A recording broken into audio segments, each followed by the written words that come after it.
दिंडोरी विधानसभा मतदारसंघाचे अधिकृत उमेदवार नरहरी झिरवळ यांना कोळी महासंघाच्या वतीनं पाठिंबा देण्यात आलाय।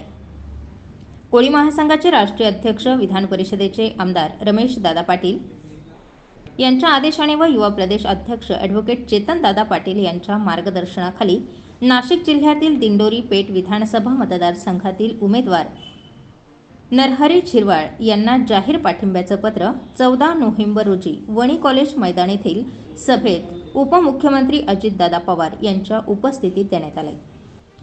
यावेळी रवींद्र शेळके युवा जिल्हा अध्यक्ष नाशिक कोळी महासंघ, सचिन धुळे जिल्हा सरचिटणीस कोळी महासंघ, संतोष भोई दिंडोरी तालुका अध्यक्ष, रोशन गांगुर्डे, पप्पू मळेकर, योगेश पोटिंदे, महेश झंकार, पीके खराते, योगेश रौंदळ, दिंडोरी पेठ विधानसभा मतदारसंघातील कोहोर, गवलवाडी, मोहाडी, जानोरी, पाडे, निळवंडे, चाचडगाव, हत्तीपाडा, संगमनेर, वणी, खेडगाव, जवळके इत्यादी अनेक गावांचे पदाधिकारी, कार्यकर्ते यावेळी उपस्थित होते।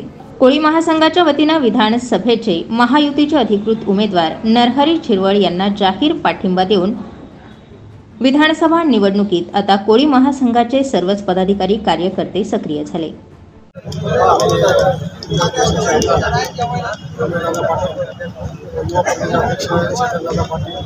यांच्या आदेशाने महाराष्ट्र कोळी महासंघाने महायुतीला पाठिंबा जाहीर केला।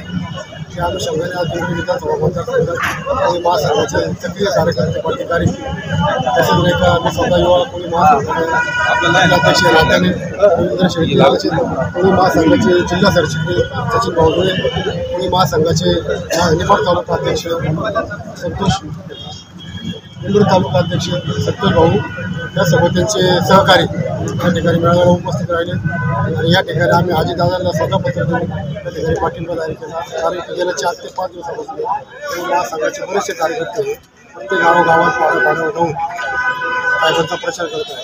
कारण की झिरवळ साहेबांना यावेळेस महायुतीच्या मार्फत निवडून आणून दिंडोरी विधानसभेला आपण त्यांना मंत्रिपदाची संधी मिळावी या अपेक्षेने आज आपण त्यांना तिसऱ्या टर्मला निवडून देणार आहोत।